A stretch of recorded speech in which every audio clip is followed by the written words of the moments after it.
When you feel like you've lost momentum in every area of your life, what do? It can start to feel so overwhelming, like nothing is going well and you're not making progress in anything that you want to do. And how do you even start? Because there's so many ideas in your mind. Now, often the advice is to just make a brain dump, right? Write everything down on a list. And I've done that so many times, and it's kind of like momentarily you're like, oh, great, this is nice. But then what do you do with that list, right? How do you move forward?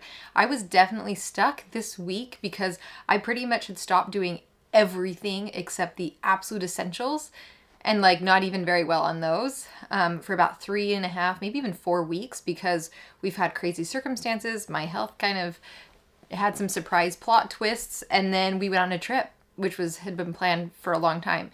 And so we put all those things together. And then we came back and immediately had a week of appointments for like doctors and stuff. So I feel like all of the things that I was moving forward on just complete dead halt. And now I'm like, paralyzed, right? Like I know there's something I'm supposed to do, but I don't know where to even start, and so overwhelmed. So I came up with a process that just was so helpful as I was praying over what to do. This kind of came to me. I used it, move forward. It's phenomenal. I'm so excited to share it with you because I think this is just going to be part of my workflow from now on. So yeah, let's jump in. Hi, I'm Jessica Jackson, and this is the new way to thrive in motherhood by leaning into who you are, what you love, your unique family situation and personal mission to create a life that you actually want to live. I want to invite you to join me in saying no to the life of the exhausted supermom, burnout, victim thinking, being pulled in so many directions, suffering through survival mode, or being lost in motherhood, and say yes to building strong families and moving forward on our greatest goals in order to create a fulfilling life that we are excited to wake up to each day and become a soaring mother. This is the Thriving in Motherhood podcast. I talk to so many of you that are in survival mode, but re-entry and bopping between the two on that 5-step path from surviving to thriving. If you don't know what I'm talking about, you need a refresher or want to know what to do about this 5-step path from surviving to thriving, you can get it at thrivinginmotherhoodpodcast.com/checklist.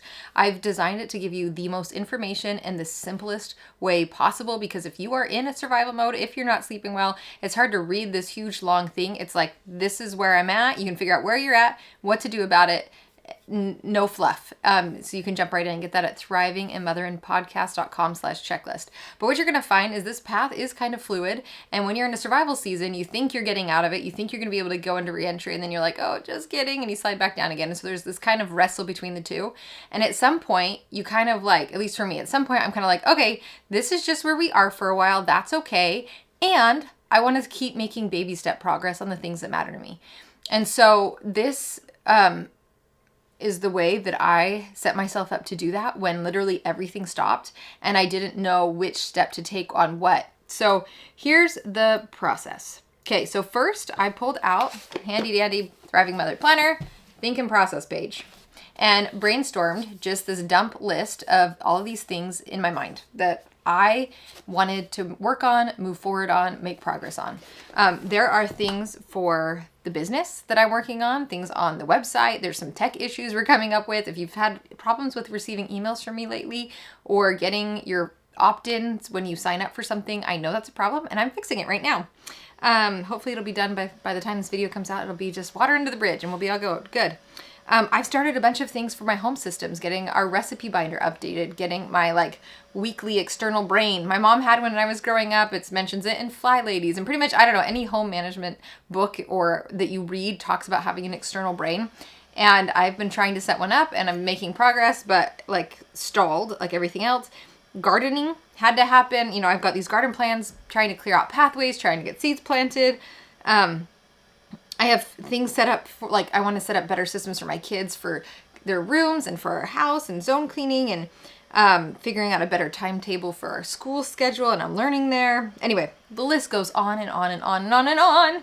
And so then it was like, okay, well, great. Now what? Okay, so here's the steps. So step 1, write your brain dump. Step 2, I just took a column here. You're going to see right down here. This is my step 2. Step 3, step 4. So not incredibly high tech, but you'll get the idea. And I said, is there something here that I can do in 5 minutes or less as a next action step? Now, I have a whole module training in the Made to Soar Next 90 Days program about next action steps and what they are and how to get really good at them. And there is a mom in there that took the program 2 years ago and then came back and did Soaring Mother Society right now. And she has just become a next action pro, like can move anything forward in the most amazing ways because she has become incredible at these next action steps. It's very inspiring. But basically, the next action is the next smallest task you can possibly do on a project so that it's easy to do. So you want to get it so simple. And as I looked at my list, there were 3 things on that huge list that had a next action step that would take me 5 minutes or less that I just knew right then were ready to go without any prep. 2 of them were sending emails, and 1 of them was a conversation to have with the kids. So I identified those 3 things. Then my next question was, what on this list is urgent, like has to happen right now? Now, I identified 3 things that were urgent. 2 of them had to do with gardening because it's just, you got to get seeds in the ground at certain times, and weeds were getting out of control, and I'm clearing all of the garden pathways in our garden and relaying weed cloth down because it's been a couple of years. It needs a refresher, and it just got way out of hand. So those 2 things are time sensitive. And then the third thing was this email list problem. So I'm actually transferring from one email system to a completely different email system. It wasn't urgent until the email system number 1 stopped working, and now it's urgent, okay? So 3 urgent things, that's it. So on my list, I have 3 5 minutes or less next actions and 3 urgent tasks.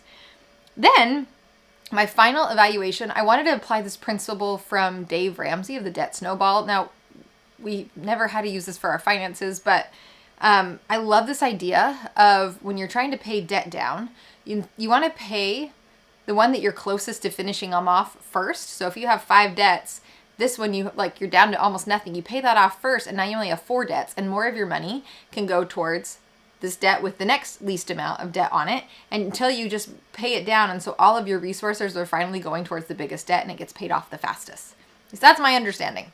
So I wanted to apply that same principle with my time and energy on all of these projects that I've deemed are important. So all I did, very simple, was created a basic system. If I'd started the project, I put a 1 square. If I made significant progress on it, I put 2 squares. And if I was pretty much done with it, I put 3 squares, or wouldn't take too long to finish. So when I evaluated it, there were lots of 1 squares, a few no squares, like it's important, I want to do this, but I haven't actually started yet.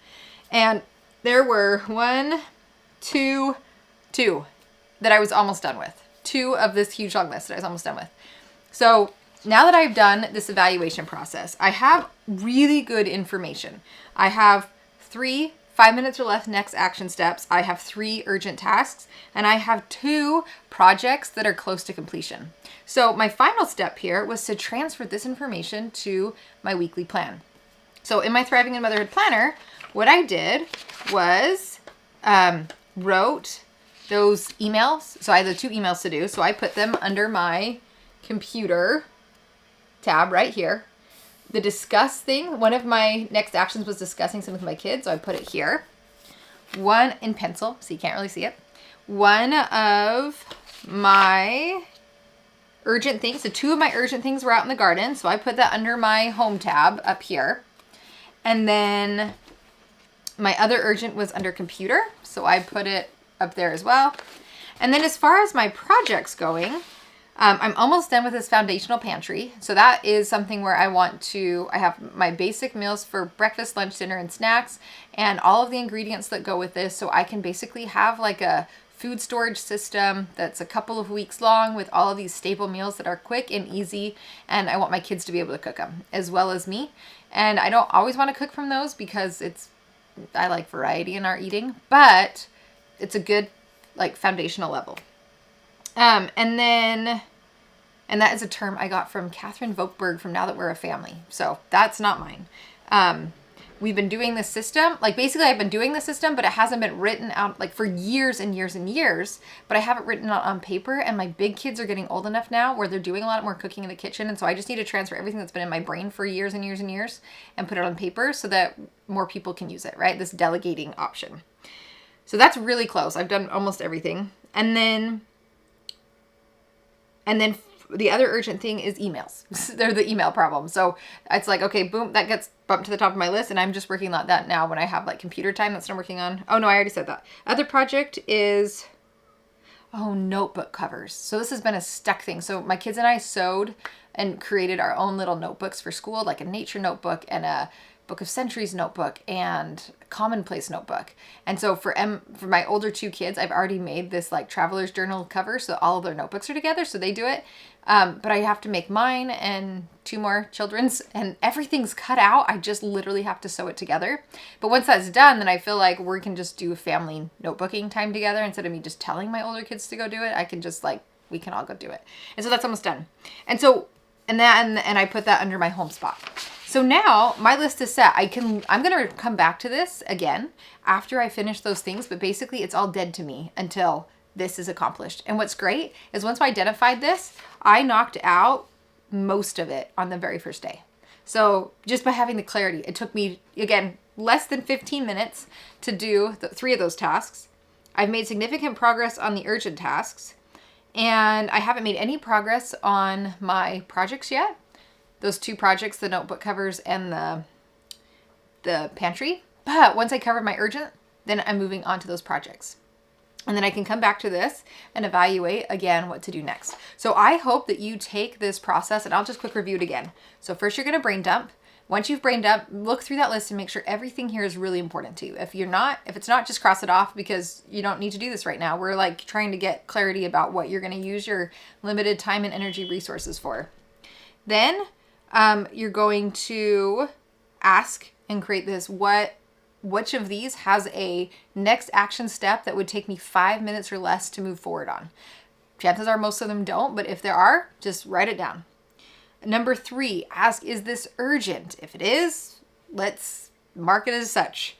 4, current progress. Where are you at on this project? 1 box for barely started, 2 boxes for decent amount of progress, 3 for almost done. And then 5, you're going to take those few things that are 5 minutes or less, urgent, and almost done, and put that into your weekly plan so that you can start making progress on them. And the wonderful thing is that just by starting to take action and starting to make progress on things after almost a month of being stagnant on all these things that I like to do and want to do for our family and for me that are, related to my vision, I just feeling energy and excitement and enthusiasm again, which is so lovely because in survival mode, it's just kind of like these long, dull days, it feels like. And in my case, anyway, I was not feeling good. So it really was. It felt kind of long and dull. But so take this, use it, run with it. Please let me know what you discover. I would love to hear in the comments if you're watching on YouTube or on the blog, if you're listening to this, or send me an email. Like, what steps are you taking? What did you uncover as you worked through this exercise? And, I would love to hear. And if this like weekly plan thing is confusing to you, you're like, what are you talking about? How do I weekly plan? I've got it all set for you in a training, a webinar free training that goes deep. It's long, it's in depth, but like in the best way. It's just action packed, full of really practical steps for you to take at thrivinginmotherhoodprogress.com/more time. And that'll teach you how to plan a week you can win. I'll teach you how it works with the Thriving in Motherhood Planner, a system, of course, but also it goes so in depth. You can take those principles and apply it to whatever system you're already using, whether you use your own notebook, whether you've got another planner that you love. You can take everything and put it into what you're already doing and start seeing massive results on what you're able to accomplish in a week right away. So have a wonderful week. I'm excited to talk with you again next week. Where you are planted, watch the blossoms grow.